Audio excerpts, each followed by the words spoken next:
হিন্দুরা যেভাবে আমাদের মুসলিম বোনদেরকে প্রেমের ফাঁদে ফেলে সর্বনাশ করছে, সোশ্যাল মিডিয়াতে এই বিষয়ে নানা রকমের পোস্ট ইত্যাদি দেখা যায়, তাদের এই ষড়যন্ত্রের বিষয়ে বোনদেরকে সতর্ক করতে আমরা কি করতে পারি?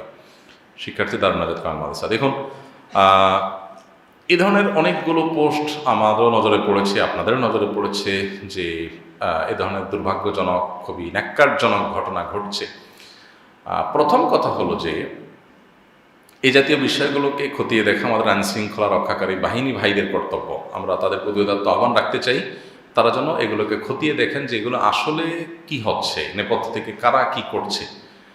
একটা কথা আমি প্রায় বলি যে এদেশের মানুষ, সাম্প্রদায়িক সম্প্রীতি এদেশের মানুষের মধ্যে যতটা আছে, আশেপাশে কোনো দেশের মানুষের মধ্যে এটা নাই। যার কারণে আশেপাশের সব দেশের মানুষরা সাম্প্রদায়িক সম্প্রীতির সবক বাংলাদেশের মানুষ থেকে নেওয়া উচিত। বাংলাদেশের মানুষ যতটা সহনশীল সাম্প্রদায়িক সম্প্রীতির ইস্যুতে, এতটা সহনশীলতা আশপাশের কোনো দেশের মানুষ দেখাতে পারে না নিকট অতীতে। দাঙ্গা হাঙ্গামা, মারামারি, ধর্মীয় আপনার বাড়াবাড়ি করতে গিয়ে রক্তারক্তি, নিরীহদেরকে খুনাখুনি, সকাল বিকাল তাদেরকে হত্যা, বাংলাদেশে বিচ্ছিন্ন ছোটোখাটো ঘটনা ঘটলেও বড় ধরনের কোনো ঘটনা ঘটে। আর বিচ্ছিন্ন ঘটনা যেগুলো ঘটছে সেগুলো আসলে ধর্মীয় কারণে না হয়ে রাজনৈতিক এবং স্বার্থসিদ্ধির কারণ থেকেই বেশিরভাগ ঘটনা ঘটেছে, আমরা সবাই কম বেশি জানি। তো এই ধরনের পরিস্থিতির যারা আমাদের পরিবেশ ঘোলা করার চেষ্টা করছে, নানা রকমের উস্কানি দিচ্ছে এবং নানান রকমের সম্প্রীতি নষ্ট হওয়ার মতো কাজ করছে, সেগুলো যদি সিরিয়াসলি আমাদের আইনশৃঙ্খলা রক্ষাকারী বাহিনীর কর্তৃপক্ষ, বিভিন্ন এজেন্সি, দায়িত্বশীল ব্যক্তিবর্গ এবং অথরিটি তারা যদি না দেখেন, তাহলে এটা আমাদের কারোর জন্য কল্যাণ বয়ে আনবে না। এগুলোর মধ্যে কোনটা প্রপাগান্ডা সেগুলো বের করে এনে সেগুলোকে যেমন দৃষ্টান্তমূলক শাস্তি দেওয়া উচিত এবং ঘটনাকে আড়াল না করে প্রকৃতি ঘটনাকেও বের করে আনা উচিত। এটা তাদের কর্তব্য, তারা যেন পালন করে, সেজন্য উদাত্ত আহ্বান থাকবে। না থাকলে তারা সহ আমরা সহ সবাই ক্ষতিগ্রস্ত হব। তাদের কর্তব্য তারা যেন পালন করেন, সেটি আমরা অবশ্যই জোর দাবি জানাচ্ছি। সেই সাথে আমাদের সমস্ত মুসলমানদের লক্ষ্য রাখতে হবে, বিবাহ বহির্ভূত সম্পর্ককে ইসলাম কি করেছে? হারাম করেছে। কেন হারাম করেছে আমরা সবাই জানি। মানুষ, আল্লাহ তাআলা পৃথিবীতে মানুষকে টিকিয়ে রাখবেন, মানব সভ্যতা টিকে থাকবে বৈবাহিক সম্পর্কের মাধ্যমে। বৈবাহিক সম্পর্কের বাইরে গিয়ে বিবাহ বহির্ভূত সম্পর্ক করে মানুষের জেনারেশন পৃথিবীতে টিকে থাকবে না। প্রমাণ কি? প্রমাণ হলো পৃথিবীর যে সমস্ত দেশে বিবাহ বহির্ভূত সম্পর্ককে অ্যাপ্রিসিয়েট করা হয়, বৈধতা দেওয়া হয়েছে এবং সামাজিকভাবে এটাকে দোষে কিছু মনে করা হয় না, এবং সেখানে বিয়ের বালাই নাই, মানুষ কোনো রকম আপনার মিউচুয়াল আন্ডারস্ট্যান্ডিং মাধ্যমে তার কাজ সেরে নেয়। এই সমস্ত জায়গাগুলোতে মানুষের জন্মের হার কমতে কমতে প্রত্যেকটা দেশে এখন ভয়ঙ্কর পর্যায়ে। চায়নার মতো দেশে, যেখানে এত মানুষ, পৃথিবীর সবচেয়ে বেশি মানুষ ঘনবসতি এবং সবচেয়ে বেশি মানুষ যে দেশের, সেরকম দেশেও আপনার তারা ক্রাইসিসে থাকছে, সন্তান জন্মের হার কমে গেছে এবং প্রণোদনা দিয়ে সরকার সন্তান জন্মের হার বাড়াতে পারছে না। জেনারেশনের গ্যাপ তৈরি হচ্ছে, কলকারখানা, দেশ চালানোর মতো লোক পাচ্ছে না, বাহির থেকে লোক আনতে হচ্ছে পৃথিবীর অনেক উন্নত দেশকে। কেন? তাদের দেশে তো এই ক্রাইসিসগুলো ছিল না। কারণ যদি 5টা কারণ থাকে, তার ভিতরে একটা কারণ হলো বিবাহ বহির্ভূত সম্পর্ক হলে মানুষের বাচ্চা কাচ্চা নেওয়ার প্রয়োজন অনুভব করে না, টেন্ডেন্সিটা নষ্ট হয়ে যায়। বৈবাহিক সম্পর্কে যেটা হয়, বিবাহ বহির্ভূত সম্পর্কে সেটা হয় না, কারণ একে অন্যের মধ্যে বিশ্বাসই তৈরি হয় না। বিবাহের মধ্যে আল্লাহ তাআলা বরকত দিয়েছেন, কোরআন আল্লাহ তাআলা বলেছেন ওয়াজআলা বাইনাহুমা মাওয়াদ্দাতাম ওয়া রাহমা। স্বামী স্ত্রী উভয়ের মধ্যে বৈবাহিক সম্পর্কের মাধ্যমে অটোমেটিক স্বয়ংক্রিয়ভাবে আল্লাহ তাআলা এক ধরনের হৃদ্যতা এবং ভালোবাসা সৃষ্টি করে দেন।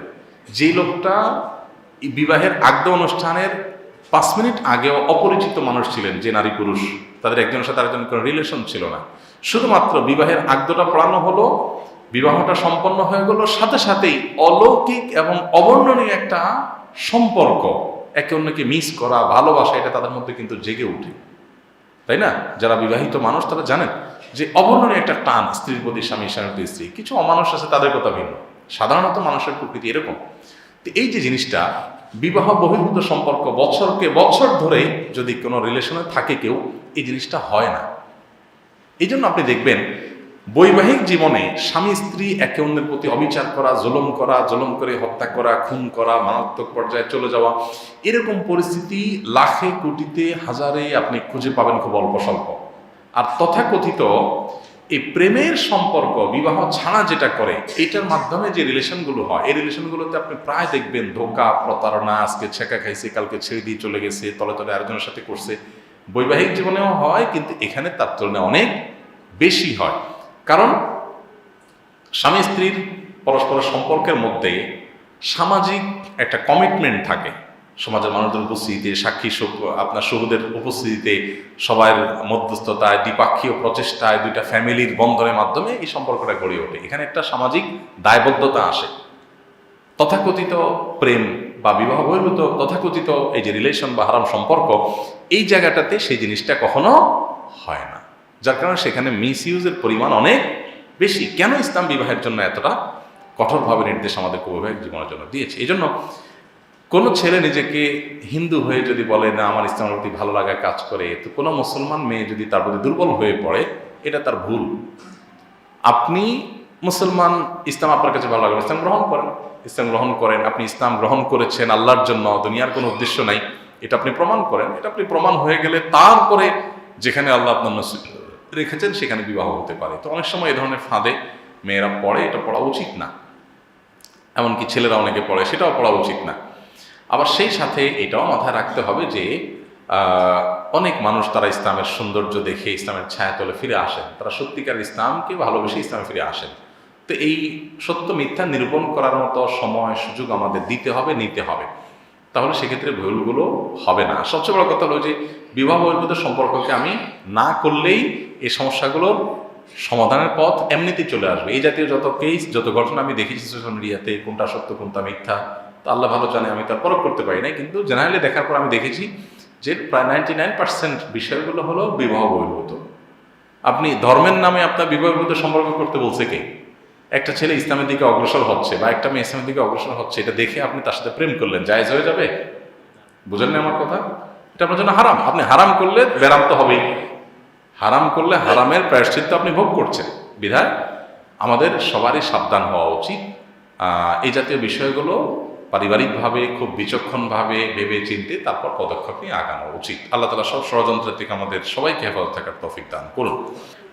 আমি একজন হার্টের রোগী, এসির বাতাস সহ্য করতে পারি না। এমত অবস্থায় আমি যদি দোতলায় একাকী দাঁড়িয়ে ইমামের ইক্তেদা করি, তাহলে জামাতের সওয়াব পাবো কিনা, কিংবা আমার নামাজ সহি হবে কিনা? প্রথম কথা হলো যে এই জাতীয় পরিস্থিতিতে চেষ্টা করতে হবে যথাসম্ভব মূল জামাতের সাথে সামিল হয়ে নামাজ পড়ার। নিচতলাতে মূল জামাত হয়ে নিচতলা ফিল আপ হয়ে দোতলা পর্যন্ত যাওয়ার সম্ভাবনা যদি কম থাকে, বরং নিচতলাতেই জায়গা খালি থাকে, পেছনে কাতার খালি থাকে, তাহলে দোতলায় সাধারণ অবস্থায় তো দাঁড়ানো জায়েজ নয়। কারণ কাতারের মধ্যে কয়েক কাতার ফাঁকা রেখে তারপরে বিচ্ছিন্নভাবে দাঁড়ানো এটা সুন্নাহ নয়, সুন্নাহ সম্মত নয়, এবং জামাতবদ্ধ নামাজের ক্ষেত্রে এটা ত্রুটি, যেটা কেউ কেউ করেন।